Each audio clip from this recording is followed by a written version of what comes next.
So, Jambo Kenya and hello to the world. Welcome again to Streetwise. And today we are at Karen at Koola Waters, joined by the CEO, Ruth herself. And as you can see, we have some of the products here. You know, she's into water purification. I want to say today is an awesome day. We have a woman without limits, a woman who has bypassed all diversity, a woman with brains, and I cannot ignore as a woman to reach to be a CEO, to win awards. It's such a privilege to have her. So it's Streetwise. Welcome. Just feel the experience. And thank you so much for having us this morning. It's such a privilege, you know. We just want you to tell us about yourself. Who is Ruth? What does she do? You know. Let me begin by introducing myself. My name is Ruth Mawia Mwanzia. I call myself a young entrepreneur because I'm pretty young. I've set up my own company called Koola Waters. So at Koola Waters, what we do is we manufacture, distribute, treat and package pure drinking water. We are KEB certified, we are KRA compliant, and I believe we have the best water in Kenya. Yes. How did the journey of becoming an entrepreneur come about? Because I understand you went to Nazarene University and you graduated with a media degree. You know, so I expect you to be maybe the one who is interviewing me this morning. I would say my journey began back in 2014, and I think for me this is a divine call because I think it started way earlier. This is because of what I'm doing. It's also because of my background, and I'm sure you can relate to that. I come from an area called Kitui and a small village called Chondoni village. Actually, we experience a lot of like drought, also water shortages because of the semi-arid type of climate. So I totally understand the water issues that are there. The thing that happened, yes, I went to school and managed to go to a good university, African Nazarene University and everything, and I pursued mass communication, actually specialized in electronic media, so I should actually be doing what you're doing. But now it was during my third year that everything changed because I was supposed to get an internship at a media company or at a media station. So I kept on applying, and I wasn't actually getting I wasn't getting a position that time. And so on the verge of almost giving up and everything, then I went back to the school and told the dean, I don't think this time I'm going to graduate because I don't seem to be getting like an attachment. And that day, I remember I was walking home and I was just feeling so discouraged. Then I saw like a pop-up email, and I'd applied to so many media stations and it wasn't forthcoming that time.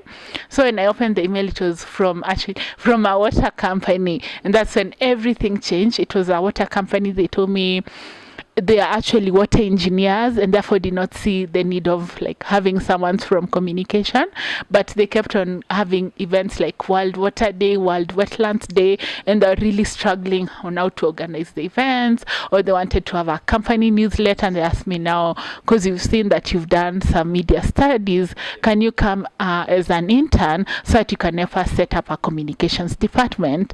And that's how I ended up at it used to be called Water Resources Management Authority. Right now I think it's called Water Resources Authority. They actually changed the name. So after so I was there for internship and everything. It wasn't easy because they wanted me to set up like a communications department and all, but I was working under one of the engineers and everything. So yes, I helped them set up the department. Then I did for them like 2 newsletters, helped them organize like some of the key events they wanted to organize, and they were really impressed. So after my 3 months, I'm like, why don't you extend for like 6 months? So after 6 months, they again asked me, and it was yeah, no. No, they were not paying me, but I was there also for the experience. And one thing with me is I'm always very passionate about anything to do with water, coming from the community I come from, and I'm always like, what can I do to just bring a little change to the community and everything. So I've always been passionate about water. So when I went there, and the engineers taught me so much about water. For them, what they were doing that time, they were drilling boreholes. So even now I know how to like check the water levels. I got to know so much about bore drilling, about groundwater and everything. Yeah, and how to manage water and everything. So all that knowledge, then I decided, let me just extend for 6 months. 6 months turned out to be a year. Then after 1 year, I told them, no, I can't continue just doing it on a voluntary basis. So thank you for that. And I'm like, you know what, we really want to retain you and stuff. So for me, I actually started working before I graduated from campus and everything. And so that was part of what shaped my journey. So after I got a job, I didn't tarmac because the internship offered me an opportunity for a job. So after that, then after getting a lot of interest and everything, so then I came and shared with my family. I thank God that I have a very supportive family. I told them I'm actually thinking of going into water and everything. I don't know if I want to get like a water boozer, or I just want to drill a bore back at home, or I want to do manufacturing and everything. So I had like 3 wild ideas. So I decided also to talk to my best friend and everything. So that was after I stayed at Water Resources Management Authority for around 4.5 years, and I felt, you know what, I've gained enough experience. I've managed to for 4 years. Yeah, I stayed at Water Resources Management Authority for 4.5 years. So I got a lot of experience, a lot of knowledge, and I was like, you know what, I want to go on my own, because actually everyone in my family is an entrepreneur. So I always knew, also back in my mind, I would end up also being an entrepreneur, but I didn't know it would be at the water sector and everything. So after I shared with my best friend my business plan there, that's how I think Koola Waters, that's how it actually came about, the encouragement. Why don't you take up, why don't you start with manufacturing, which will lead you to drilling a borehole, which will lead to all these things. So I did my research like the whole of 2014 till October, and then I got to know the prices of the machine and everything, and I'd actually I had some savings, not enough though, but I thank God because of my supportive family. And then I also got a partner who was very interested in investing in my idea. Then that's how I was able to actually now come up with now Koola Waters, register, get the machines. Yes, that's how the journey has been for me. That's quite an inspiring story of Ruth, how she began, how she started Koola Waters. You've not told us where the name came from. So that's a very interesting story. So it was one time we were actually driving to work with my mom. So we were thinking of just cool names for what I had actually come up with some names and everything, because at first it was like something to do with palms. That time I was still living in Karen, and Karen is always surrounded by a lot of palm trees. So I was thinking, is it Palm Springs? Or I had so many names. Then my mom told me, there's a place and it's called like Sweet Waters, and she was like, your water is definitely going to be like sweet and everything. And then she was also like, water makes you cool and everything.